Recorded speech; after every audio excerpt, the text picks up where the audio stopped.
La Guerra de Vietnam fue un conflicto definido por la violenta intersección de la aviación de alta tecnología y la supervivencia primitiva en la jungla. Por encima del denso dosel esmeralda de la provincia de Phuoc Tuy, el aire a menudo estaba lleno del rugido de los F-111 de General Dynamics estadounidenses o de los helicópteros Bell UH-1 Iroquois. Sin embargo, el cielo era un dominio traicionero.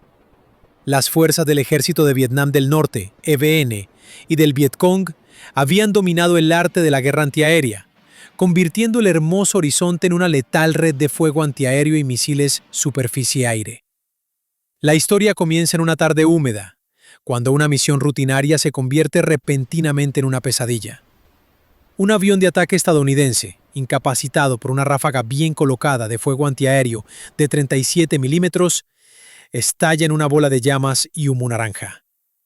Mientras el piloto se eyecta, el rugido de los motores es reemplazado por un silencio escalofriante y silbante. Debajo de él se extiende un vasto e impenetrable mar de verde, un territorio controlado enteramente por un enemigo que trata la jungla como su propio patio trasero. El piloto desciende flotando, su paracaídas como un faro blanco que atrae todas las miradas enemigas en varios kilómetros a la redonda. En el momento en que sus botas tocan el suelo fangoso de la jungla, comienza una desesperada carrera. Está solo, posiblemente herido, y equipado únicamente con una radio de supervivencia y una pistola. Su llamada de socorro atraviesa el ruido estático de los centros de mando, desencadenando una operación inmediata y frenética de búsqueda y rescate, SAR. Mientras la Fuerza Aérea y la Marina estadounidenses movilizan sus activos, el entorno en tierra es asfixiante. La jungla es un laberinto de enredaderas afiladas como navajas, insectos enjambre y el constante sonido rítmico de la lluvia. Para el piloto derribado, cada chasquido de una rama suena como un disparo. Sabe que en cuestión de minutos equipos de rastreo enemigos se acercarán, siguiendo el humo del accidente y el rastro de su paracaídas. Pero mientras el enemigo cierra la red, algo más se mueve entre la maleza. Algo que no hace ningún sonido. Operando en el mismo sector, se encuentra una pequeña patrulla de 6 hombres del SAS australiano. Mientras los equipos de rescate estadounidenses preparan una extracción aérea masiva y ruidosa, los soldados australianos ya se han fundido con las sombras. No corren hacia el humo. Se mueven con una lentitud calculada y glacial que desafía el caos natural del bosque. La supervivencia del piloto ahora pende de un filo de navaja. Está atrapado entre un enemigo que se acerca rápidamente en busca de un trofeo para propaganda y un grupo de élite fantasmal que son los únicos capaces de llegar hasta él antes de que la trampa se cierre. El rugido del jet pudo haber señalado el inicio del desastre, pero es el absoluto silencio del SAS el que determinará si alguna vez vuelve a ver el cielo.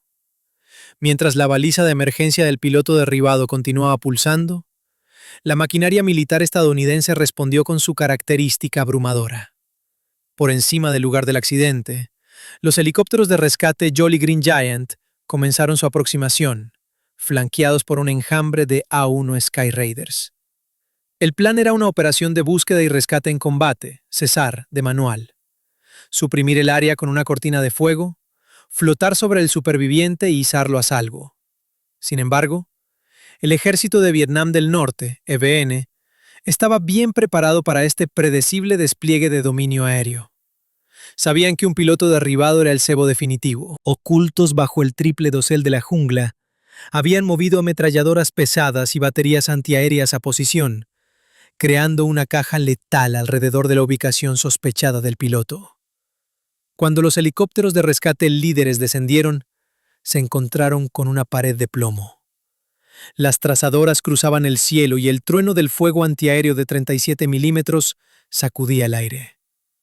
A pesar de intentos repetidos, la flota de rescate estadounidense fue rechazada una y otra vez. Los pilotos de los Sky Raiders se lanzaron en picado bajo, descargando napalm y cañones de 20 milímetros para barrer las laderas. Pero el enemigo estaba demasiado atrincherado. Cada vez que un helicóptero se mantenía en hover, se convertía en un pato sentado. El pesado poder de fuego que había ganado batallas en campos abiertos fallaba aquí, atrapado por la verticalidad y densidad del terreno vietnamita. Cuanto más ruido hacía la misión de rescate, más alertaba a todas las escuadras enemigas en un radio de 10 millas sobre el exacto premio que estaban cazando. En el centro de mando, el ambiente se volvió sombrío. La hora dorada, la ventana de tiempo en la que un piloto tiene la mejor oportunidad de rescate antes de ser capturado, se cerraba rápidamente. La masiva armada aérea era un martillo tratando de golpear una aguja en un pajar, y la aguja estaba rodeada de avispas. Los comandantes estadounidenses se dieron cuenta con el corazón hundido de que su doctrina estándar era insuficiente. No podían sacar al piloto de la jungla a bombazos sin arriesgar las vidas de docenas más de aviadores. Fue en ese momento de estancamiento táctico cuando una propuesta alternativa tranquila llegó a los operadores de radio. Mientras el cielo era un caos infernal de motores a reacción y explosiones, una patrulla de 6 hombres del SAS australiano ya estaba en tierra a meros kilómetros de distancia. No pedían cobertura aérea ni necesitaban una pesada escolta. Operaban en una frecuencia diferente y con una filosofía diferente. Para el mando estadounidense, el área era una zona prohibida llena de muerte cierta. Para los australianos, era solo otro día en oficina. Entendían que donde el martillo fallaba, el bisturí podría triunfar. Se tomó la decisión de detener las incursiones aéreas ruidosas y dar a los fantasmas la oportunidad de hacer lo que mejor sabían: trabajar en las sombras donde el poder de fuego pesado no podía llegar. Los pesados motores de la flota estadounidense dieron media vuelta, dejando la jungla en un silencio pesado y repentino. Un silencio que el SAS estaba a punto de convertir en arma. Mientras el cielo sobre Phuoc Tuy aún estaba marcado por el humo de los jets estadounidenses en retirada, la patrulla de 6 hombres del SAS australiano ya había transitado a un estado de inmersión táctica total. Para estos soldados, el fracaso del rescate aéreo no era un disuasivo. Era la señal de que el enfoque suave era ahora el único camino al éxito. No corrieron hacia el lugar del accidente. En cambio, se disolvieron en la vegetación, moviéndose con una deliberación rítmica glacial que los hacía virtualmente invisibles para cualquier ojo, salvo el más experimentado. El líder de la patrulla australiana, veterano de Malaya y Borneo, entendía que el enemigo se apresuraría hacia la ubicación del paracaídas como tiburones a la sangre. Para sobrevivir, el SAS tenía que pensar y avanzar más rápido que los rastreadores del EWN sin ser visto nunca. Su infiltración sigilosa era una obra maestra de sigilo en la jungla. Se movían en fila escalonada, cada hombre pisando exactamente donde el anterior había pisado para minimizar la perturbación del suelo del bosque. No empujaban las enredaderas, las rodeaban deslizándose. No pisaban hojas secas, palpaban el suelo con las botas antes de comprometer su peso. El silencio de una patrulla del SAS australiano no era meramente la ausencia de habla. Era una supresión disciplinada de todo sonido mecánico y biológico. Su equipo estaba asegurado con cinta para evitar el tintineo metálico. Su respiración era superficial y controlada. Se comunicaban mediante un sofisticado lenguaje de señales manuales, evitando incluso el más leve susurro que pudiera propagarse en el aire húmedo. A medida que se adentraban más en la zona controlada por el enemigo, el SAS comenzó a encontrar las trampas de la jungla. Encontraron huellas frescas, partidas de búsqueda del EWN moviéndose paralelas a ellos a menos de 50 metros. La mayoría de los soldados habrían sentido el impulso de abrir fuego, pero los australianos permanecieron inmóviles, fundiéndose con las sombras y dejando pasar al enemigo. No estaban allí para librar una guerra. Estaban allí para robar a un hombre de las fauces del tigre. Su progreso era una lección de guerra en la jungla. Navegaban no por GPS o mapas pesados, sino por una comprensión intuitiva del flujo del terreno. Usaban los sonidos de la jungla, el silencio repentino de los pájaros o el correteo de pequeños animales para mapear las posiciones enemigas. Mientras las fuerzas estadounidenses a menudo veían la jungla como una pared hostil, el SAS la veía como un manto protector. Para cuando el sol comenzó a bajar hacia el horizonte, la patrulla del SAS había evadido con éxito 3 cordones enemigos. Ahora estaban dentro de la zona roja, las inmediaciones del piloto derribado. El aire aquí estaba cargado con el olor a tierra quemada y combustible de jet, pero también bullía de equipos de búsqueda enemigos. El SAS ya no solo patrullaba, cazaba. Buscaban los signos mínimos de un hombre aterrorizado, un trozo rasgado de traje de vuelo, una rama rota, o el leve olor metálico de una radio de supervivencia. Los fantasmas habían llegado, y aunque el enemigo estaba en todas partes, no tenían idea de que estaban siendo observados por los cazadores más letales de la guerra de Vietnam. La patrulla del SAS había entrado ahora en la fase más traicionera de la misión, el área de búsqueda inmediata, donde el piloto derribado probablemente se escondía. La densidad de tropas del Ejército de Vietnam del Norte, EVN, había aumentado significativamente. El enemigo ya no solo patrullaba, sino que peinaba activamente la maleza. Sus voces y el traqueteo de su equipo se filtraban en el aire húmedo. En este entorno, cualquier error significaba muerte cierta.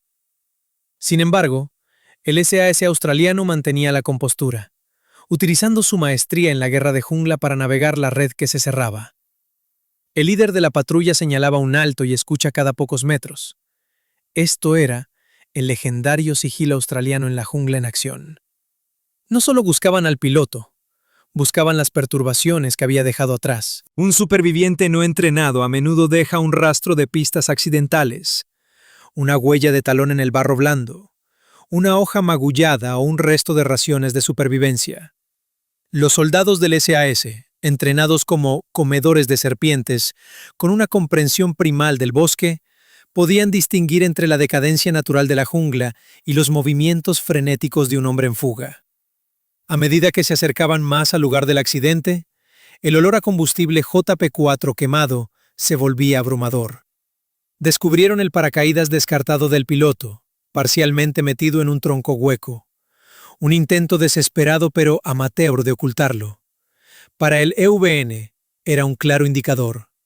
Para el SAS era un dato para calcular la probable dirección del piloto. Sabían que el instinto de un aviador derribado sería buscar terreno alto o un matorral espeso para esconderse mientras esperaba el rugido de un helicóptero de rescate. Sin embargo, el SAS también sabía que el EVN usaba un sistema de batida, moviéndose en líneas para flushing al piloto como a una presa. Los australianos tenían que cruzar esas líneas. Lo hicieron sincronizando sus movimientos con los ritmos naturales de la jungla y el avance ruidoso del enemigo. Mientras los soldados del EVN se concentraban en buscar a un hombre con traje de vuelo, pasaban por completo desapercibidos los 6 fantasmas que habían aplicado pintura de camuflaje Boyon Nongutran tan efectivamente que parecían meras sombras desplazándose entre los árboles de teca. La tensión alcanzó su punto crítico cuando la patrulla encontró un área de descanso reciente del EVN. El enemigo se había detenido para beber agua y fumar. A apenas 20 metros del camino de los australianos, los soldados del SAS se congelaron. Durante 10 minutos agonizantes, permanecieron inmóviles como estatuas, su camuflaje fundiéndose perfectamente con el musgo y los helechos. Ni siquiera apartaban los mosquitos que les chupaban sangre de la cara. Esta era la resiliencia psicológica que los separaba de los reclutas comunes. Poseían la sangre fría necesaria para esperar al enemigo en su propio terreno. Una vez que el enemigo siguió adelante, el SAS continuó su búsqueda meticulosa. Ahora estaban en la zona de muerte, los últimos cientos de metros. El líder de la patrulla lo vio primero. Un leve destello metálico bajo un montón de frondas de palmera. No era una trampa enemiga. Era la antena de una radio de supervivencia PRC-90. El piloto estaba cerca, pero aterrorizado, probablemente oyendo a los buscadores del EVN y listo para huir o disparar su arma a cualquier cosa que se moviera. El SAS tenía que llegar hasta él antes de que su miedo revelara su posición a los cientos de soldados enemigos que se cerraban desde todos lados. El piloto estadounidense derribado, el teniente Miller, yacía apretado contra la tierra húmeda, con el corazón latiéndole contra las costillas como un pájaro atrapado. Cada susurro de hoja o chasquido lejano de una rama parecía una sentencia de muerte. A su izquierda podía oír el traqueteo rítmico del equipo del EVN y el murmullo bajo de voces. Estaban a no más de 30 yardas, explorando sistemáticamente el matorral donde yacía. Miller aferraba su revólver Smith & Wesson 38, con los nudillos blancos, preparado para disparar sus últimos cartuchos antes de lo inevitable. Era un hombre perdido en un infierno verde, esperando un milagro que los pesados helicópteros estadounidenses ya habían fallado en proporcionar. Entonces ocurrió lo imposible. Sin un solo sonido, sin crujido de rama ni roce de tela, una sombra pareció desprenderse del mismo tronco contra el que Miller se apoyaba. Antes de que pudiera gritar o levantar su arma, una mano enguantada, cubierta de barro oscuro y pintura verde bosque, se posó firme pero calmadamente sobre su boca. Un rostro apareció a centímetros del suyo. No el rostro de un captor, sino un rostro camuflado, en un patrón disruptivo de negro y verde oliva, con ojos de una calma aterradora. «Tranquilo, amigo», susurró una voz con un marcado y calmado acento australiano, tan bajo que casi se sentía más que se oía. «Somos del SAS. Te vas a casa». Miller se quedó helado, su cerebro luchando por procesar la transición de la muerte cierta a esta presencia fantasmal repentina. No los había oído acercarse, no los había visto moverse. Para el piloto estadounidense, parecía como si estos hombres simplemente se hubieran materializado del aire húmedo, los salvadores de la nada. El líder de la patrulla del SAS señaló a sus hombres. Instantáneamente, otros 2 soldados aparecieron de la maleza, sus carabinas XM-177 apuntando al perímetro con intención letal. No hablaron. Se movieron con una fluidez sincronizada que hablaba de miles de horas de entrenamiento. Un soldado le pasó a Miller un sorbo de agua y un trozo de glucosa, sin apartar nunca los ojos de la línea de árboles, donde aún se oía la partida de búsqueda del EVN. El contraste era abismal.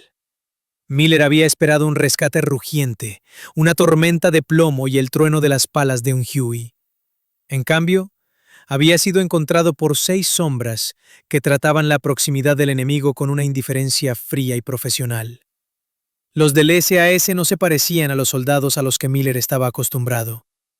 No llevaban cascos pesados ni chalecos antibalas voluminosos.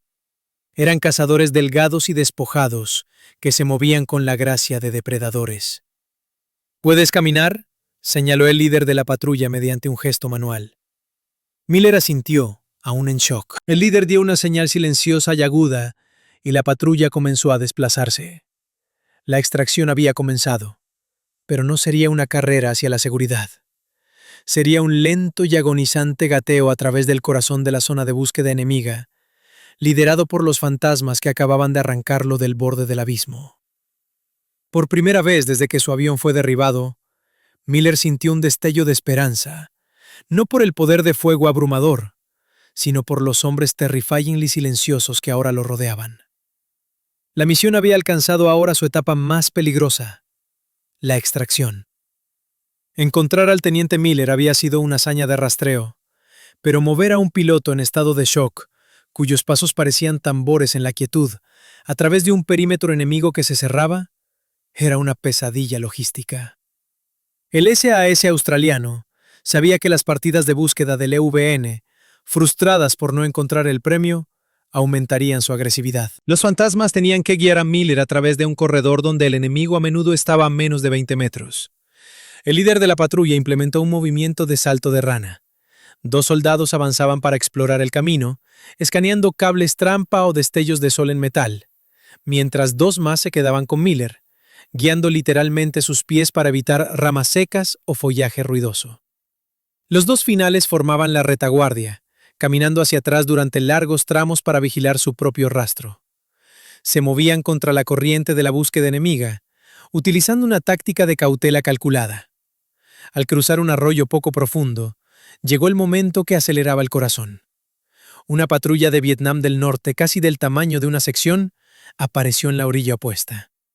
El líder del SAS dio la señal silenciosa de congelarse. Miller, temblando de adrenalina, sintió una mano presionando firmemente su hombro, obligándolo a bajar al barro hasta la cintura y a las hojas podridas. Durante 5 minutos agonizantes permanecieron sumergidos e inmóviles. Los soldados del EVN estaban tan cerca que el SAS podía oír el tintineo de sus cantimploras y oler su tabaco. Esta era la prueba definitiva de resiliencia psicológica. Mientras el instinto de Miller era huir, los soldados del SAS permanecieron tan quietos como los árboles a su alrededor. Su camuflaje, oscurecido por el agua del arroyo y el barro, los volvía invisibles. El enemigo pasó de largo, ajeno al hecho de que su objetivo y sus rescatadores estaban a meros pies de distancia. Esta era la diferencia entre la vida y la muerte en la guerra de Vietnam, la capacidad de dominar el propio miedo y convertirse en parte del paisaje. Para asegurar aún más su escape, la retaguardia comenzó a plantar distracciones. Utilizaron pequeños explosivos de acción retardada y minas saltarinas colocadas lejos de su ruta real. Cuando éstas detonaron minutos después, los comandantes del EVN naturalmente desviaron sus equipos de búsqueda hacia el ruido, pensando que finalmente habían acorralado al estadounidense. Este uso de sigilo y engaño permitió al pequeño equipo australiano deslizarse por los huecos en la formación enemiga. La fuga fue una maratón agotadora de silencio.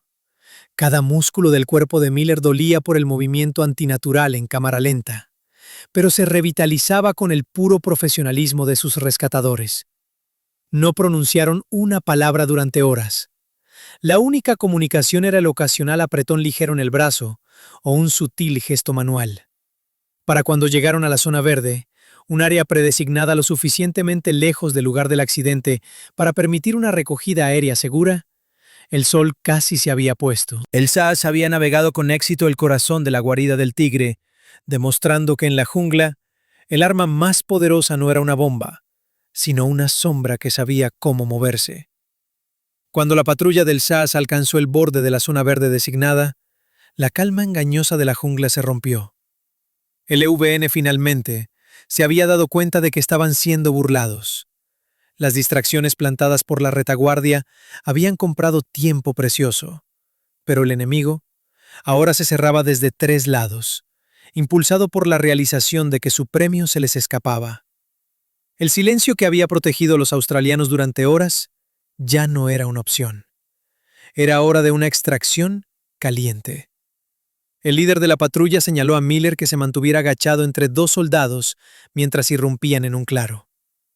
Una pequeña abertura natural en el dosel, justo lo suficientemente ancha para un izado de rescate. El distante thump, thump de un helicóptero Huey estadounidense comenzó a reverberar en el aire. Este era el momento más vulnerable. La transición del estado de fantasma invisible a un objetivo fijo, ruidoso y estacionario. ¡Lanza humo!, gritó el líder, la primera vez que Miller lo oyó elevar la voz. Un bote de humo púrpura espeso se elevó en el aire, señalando su posición exacta al piloto que se acercaba. Casi instantáneamente, la línea de árboles estalló en destellos de boca de fuego. El EVN había alcanzado el perímetro del claro. Lo que siguió fue una clase magistral de disciplina de fuego en pequeña unidad. El SAS australiano no solo rociaba balas, disparaban en ráfagas controladas y letales desde sus XM-177, suprimiendo el avance enemigo mientras mantenían su formación alrededor del piloto. Usaban la pared de plomo solo como escudo temporal para ganar segundos. El Huey rugió por encima, sus artilleros de puerta descargando un devastador torrente de fuego desde sus M60 hacia el follaje para mantener al EVN a raya. Como el claro era demasiado pequeño para un aterrizaje, la extracción por cable largo era la única opción. Un cable de acero de alta resistencia con un aparejo estabo descendió del vientre de la máquina vibrante. ¡Vamos, vamos, vamos! Los soldados del SAS se movieron con eficiencia mecánica. No solo empujaron a Miller hacia la cuerda, lo aseguraron en el arnés con manos expertas, asegurándose de que el piloto aterrorizado estuviera bloqueado antes de que el helicóptero comenzara su ascenso vertical. 2 soldados se engancharon a las líneas secundarias, flanqueando a Miller para proporcionar un escudo humano y fuego supresivo, incluso mientras dejaban el suelo. Cuando el cable se tensó, Miller sintió que lo arrancaban hacia arriba, alejándolo del barro y la sangre. Mirando hacia abajo, Vio a los restantes soldados del SAS en tierra, aún calmados, aún disparando con precisión quirúrgica mientras esperaban el segundo izado. Eran siluetas contra el humo púrpura y los destellos de boca. Guerreros que habían entrado en el infierno de la jungla como sombras y ahora lo abandonaban como leyendas. El Huey viró bruscamente izando a los hombres a través del dosel. Lo último que Miller vio antes de que las hojas verdes tragaran el claro fue al líder de la patrulla manteniendo su posición hasta el último segundo.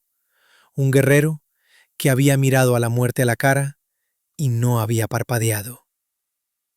El piloto estaba a salvo, pero los hombres que lo salvaron ya se preparaban para la próxima sombra que tendrían que habitar. El exitoso rescate del teniente Miller fue más que una hazaña táctica audaz. Sirvió como un caso de estudio definitivo sobre la efectividad de la filosofía del SAS australiano durante la Guerra de Vietnam. Mientras las masivas armadas de búsqueda y rescate de Estados Unidos dependían del abrumador poder de fuego y la dominancia tecnológica, el SAS demostró que en el denso entorno asimétrico de la jungla, el arma más potente es el individuo altamente entrenado y psicológicamente resiliente. El rescate destacó una lección estratégica fundamental. La calidad, cuando se afina a un nivel élite, puede lograr lo que la masa en cantidad no puede. La máquina militar estadounidense, construida para la guerra industrial a gran escala, a menudo luchaba cuando su superioridad logística y aérea era neutralizada por el terreno o las tácticas antiaéreas. En contraste, el enfoque fantasmal australiano, arraigado en el sigilo en la jungla, la paciencia y la supervivencia, convertía el entorno de enemigo en aliado. El SAS no intentaba dominar la jungla, se convertía en parte de ella. Esta misión subrayó la importancia de la selección y el entrenamiento especializado. El sistema australiano no solo producía soldados, producía comedores de serpientes que podían operar con total autonomía en lo profundo del territorio enemigo. Para el piloto estadounidense, el SAS fueron salvadores fantasmales de la nada. Pero para el mando australiano, eran el resultado lógico de una doctrina que priorizaba el arte del terreno sobre el poder de fuego. La capacidad de 6 hombres para evadir compañías enteras del EUN y recuperar un activo de alto valor demostró que una pequeña unidad élite con la mentalidad correcta podía ejercer una influencia estratégica muy superior a su tamaño. Además, el rescate ilustró el poder de la resiliencia psicológica. La disciplina requerida para permanecer inmóvil mientras una patrulla enemiga pasa a meros pies de distancia, como se vio en las patrullas desnudas y diversas misiones de captura, es un nivel de fortaleza mental que no puede producirse en masa. Requiere una cultura militar que valore al profesional silencioso sobre el cazador agresivo. En las décadas posteriores a la Guerra de Vietnam, las tácticas perfeccionadas por el SASR en Phuoc Tuy se convirtieron en fundamentales para las operaciones especiales modernas en todo el mundo. El propio ejército estadounidense, reconociendo las limitaciones del poder crudo en la guerra irregular, comenzó a integrar el rastreo al estilo australiano, la disciplina acústica y el patrullaje de baja firma en sus programas de entrenamiento élite, como los de los Navy SEALs y Delta Force. En última instancia, la historia del SAS australiano en Vietnam es un testimonio de la verdad perdurable de la guerra. La tecnología y los números son formidables, pero a menudo son secundarios frente a la habilidad, el sigilo y el espíritu del soldado individual. Los fantasmas de la jungla probaron que el silencio no es solo una elección táctica, es una ventaja estratégica que puede arrancar la victoria del corazón de un infierno verde.